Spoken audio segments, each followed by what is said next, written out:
Flat or house and lot. Pero baka pag natungin mo po. Dalawang lotes. Magkatabi sila ni Amen. Sa Pampanga pala siya. Please, malapit sa bahay ninyo. Close friend nila. Oo. Pag old age na, sitahin sa parents. Ito po, ay sir, ito po yung actual niya pag pinaconstruct yung sheda. Ganyan po yan. Yan po. Ganyan po siya. Yung single attached po doon. Yung kanina pinuntahan natin. Yung lote niya is Yung ACC. Meron, yes.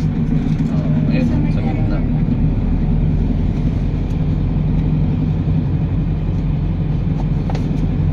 Tapos, ay, so muna tayo dun sa may ano. Sa may...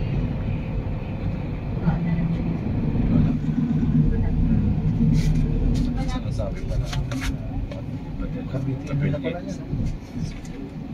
Tasra na yun.